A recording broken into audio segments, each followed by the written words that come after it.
Ok, pessoal, sejam bem-vindos a mais uma videoaula do nosso curso de Física. Hoje nós vamos tratar dos conceitos de centro de massa e centro de gravidade. Como objetivos dessa aula, eu espero que você seja capaz de explicar o conceito de centro de massa, de centro de gravidade, diferenciar entre os dois e determinar experimentalmente tal quantidade.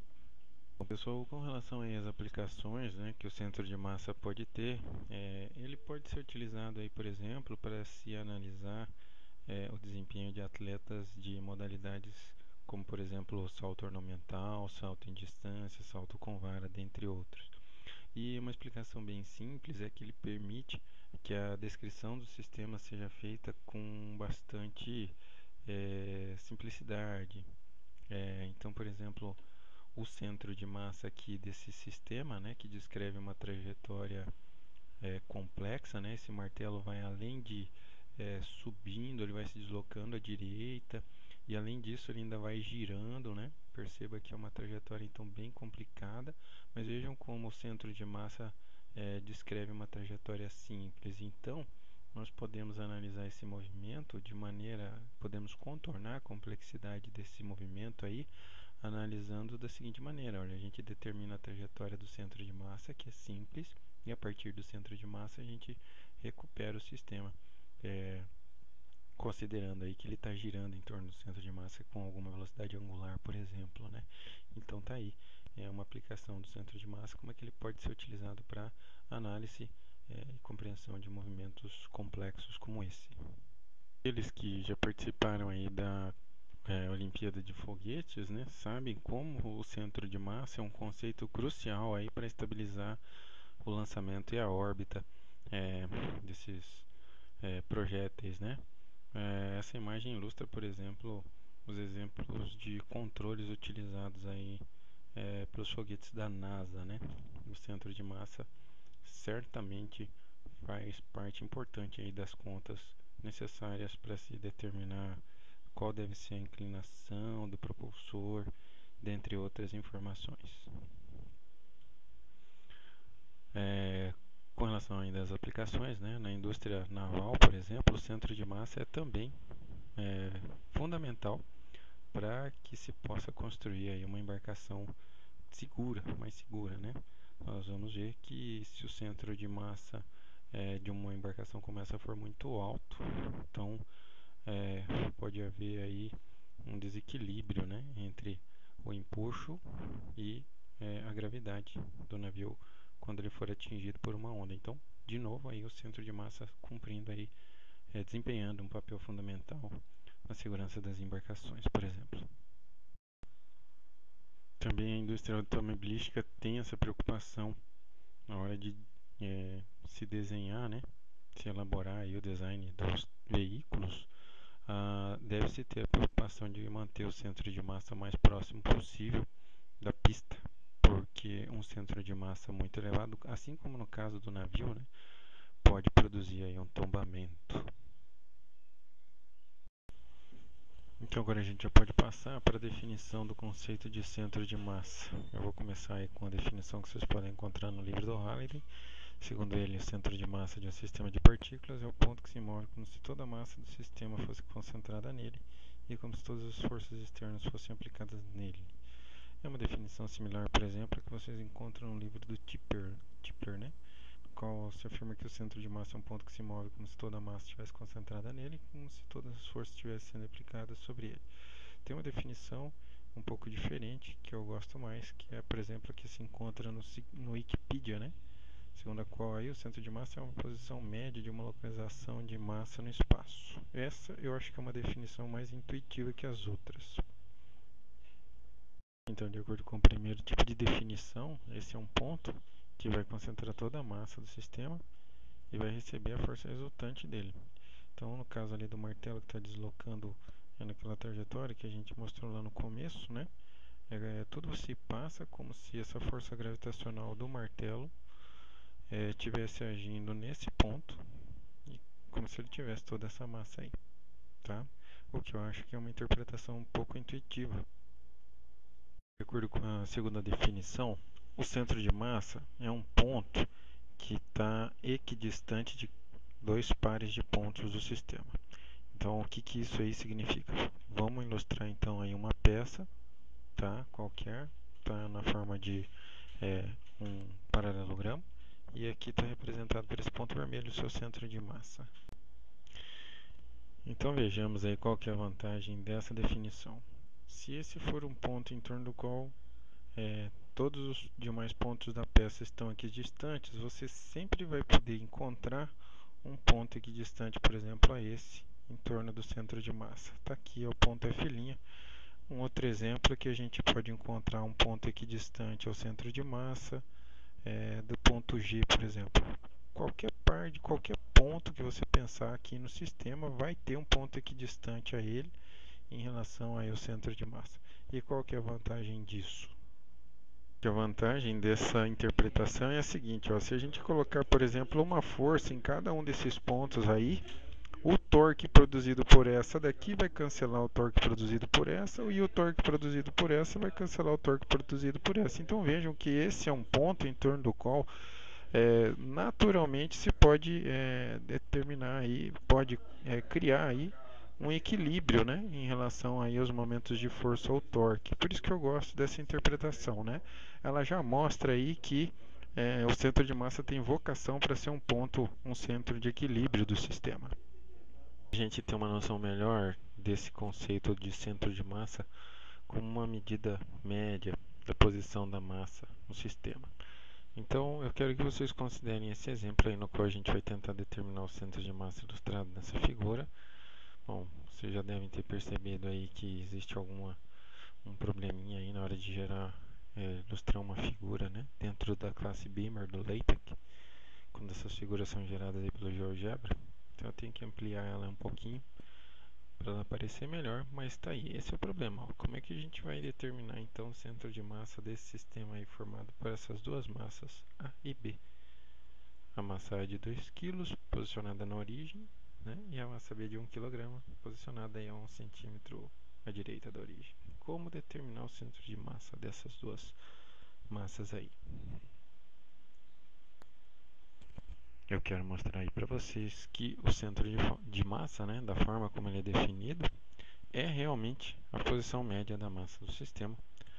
Mas para isso eu quero lembrá-los sobre como é que se pode determinar uma média de qualquer coisa, né? Então vamos ver como é que se determina a média através de um exemplo. Digamos que a gente quisesse determinar aí a média dessas 6 notas 5, 6, 7, 8, 9 e 10. Bom, eu acho que vocês já devem ter enfrentado um problema desse tipo. Deve ser aí natural calcular então essa média M somando-se as suas notas e dividindo-se pelo número de notas, né? Então, essa soma aqui vai dar 45, dividido por 6 vai dar 7,5. Percebam que 7,5 é um número que é equidistante, né, de cada par de números aqui desse conjunto, né? Então, por exemplo, o 7 fica meia unidade abaixo dessa média, 8 meia unidade acima, o 6 fica 1,5 abaixo, 9 fica 1,5 acima e assim sucessivamente, né? Então percebam como ela é uma medida de uma tendência central aqui dos números em torno do qual eles estão espalhados, né? Ok? Vamos voltar aí ao problema da determinação do centro de massa daquelas duas massas ilustradas aí na figura. Tá aí, né? A massa de 2 kg na origem e a massa de 1 kg a 1 cm à direita dessa, né? Então, pela definição, o que a gente faz? A gente multiplica cada massa pela sua abscissa, para determinar a abscissa do centro de massa, né? Soma isso e divide pela massa total do sistema.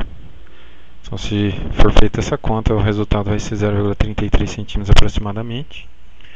E aí, eu vou fazer agora uma sequência de transformações matemáticas nessa igualdade aqui, nessa divisão, na verdade, para mostrar que isso aqui é realmente uma média. Vejam. Então, aqui, ó, esses 2 kg, né, que estão da massa A, né, que estão multiplicando a abscissa da massa A, podem ser modificados para serem expressos aí como a soma de 1 kg com 1 kg. Tá? Então, só escrevi aqui, só registrei que 2 kg é na verdade a soma de 1 kg com 1 kg. Ok? Agora percebam que aqui a gente pode aplicar a propriedade distributiva da multiplicação em relação à adição. Então a gente pode distribuir esse produto aqui para chegar a essa conclusão, né? Que essa razão na verdade, essa razão aqui. Onde a gente separa então essa soma, né? O produto da soma a gente reescreve como a soma dos produtos. Está aqui. E agora eu queria que vocês percebessem que o quilograma está presente em todos os termos dessa soma. A gente pode fatorar então essa soma e colocar esse fator em evidência. E agora, se vocês puderam perceber, esse fator está presente no denominador e no numerador. Então a gente pode cancelá-lo. E aí, o resultado disso é que essa razão passa a ser escrita agora, passa a ser expressa, na verdade, né? Nessa forma aqui. Vejam agora que, bom, multiplicar 1 por qualquer coisa, né, resulta então no outro fator da multiplicação. Então 1 vezes 0 vai dar o 0, 1 vezes 0 vai dar o 0 e 1 vezes 1 vai dar 1. Então a gente pode reescrever essa soma como 0 mais 1 centímetro dividido por 3. Perceba então que o resultado disso, né, vai ser aí a soma então de 0 centímetros mais 0 centímetros mais 1 centímetro dividido por 3. Essa é uma média exatamente como a média calculada daquelas notas lá, como daquele exemplo. Perceba que tudo se passa como se cada quilograma lá daquela massa de 2 kg tivesse posicionado aí na origem. Então aqui como se a gente tivesse 1 kg na posição 0, né, do eixo X, na abscissa 0 do eixo X, o outro quilograma também.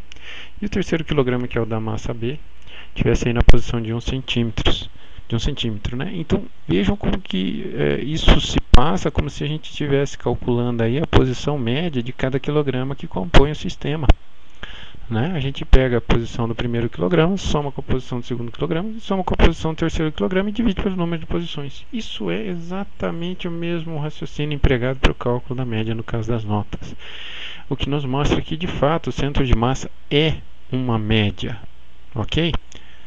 Então ele é, na verdade, a posição média das massas do sistema. Ok? Então, para encerrar essa parte do vídeo, eu quero finalizar dizendo que o centro de massa pode ser interpretado aí também como posição média das massas, e aí eficientemente calculado pela razão entre o produto de cada massa pela sua abscissa, né? Se o sistema tiver em uma dimensão, né? Essa somatória pode ser expressa de forma concisa usando esse símbolo aqui, essa letra grega sigma maiúscula representa isso, tá? A somatória de todos esses termos, e aí a gente registra esses diversos termos utilizando aí um índice contador, né? Esse índice I, que vai variar de 1 até n, indo de 1 até 1. E quando a gente coloca esse símbolo aqui do lado desse produto MIXI, isso quer dizer exatamente fazer a soma desses termos aqui, desses fatores, desculpa, com o índice variando de 1 até n, de 1 em 1, né? A mesma expressão se aplica aqui embaixo, né? Se o sistema tiver mais de uma dimensão, se ele estiver espalhado num plano, né? Então vão vir aí mais uma ou duas coordenadas, dependendo do sistema, né? Se ele tiver no plano mais essa coordenada aqui, que é chamada de ordenada y, vai ser também calculada da mesma maneira, né? Então a gente vai fazer a divisão do produto das massas pelas ordenadas, dividir isso pela soma das massas do sistema. E se o sistema estiver espalhado pelo espaço, a gente vai ter que incluir mais uma coordenada aí, que é a cota do centro de massa, calculada da mesma maneira. Então, no caso mais geral, tridimensional, a posição do centro de massa, a posição R do centro de massa, tem 3 coordenadas, onde cada coordenada é calculada dessa forma. Ok? Isso vai encerrar a primeira parte do vídeo dessa aula. Eu vou incluir mais um pedacinho do vídeo, mais um vídeo, né, para tratar disso, para falar sobre um exemplo aí necessário, tá, para calcular o centro de massa, no qual a massa não vai estar espalhada, mas concentrada, não vai estar concentrada em algumas posições, vai estar espalhada, mas vai estar espalhada pelo espaço, tá? Vou fazer mais um vídeo sobre isso, pelo menos mais 2, né? Desculpa. Vou colocar mais esses 2 exemplos, mais uns 2 exemplos no próximo vídeo, ok?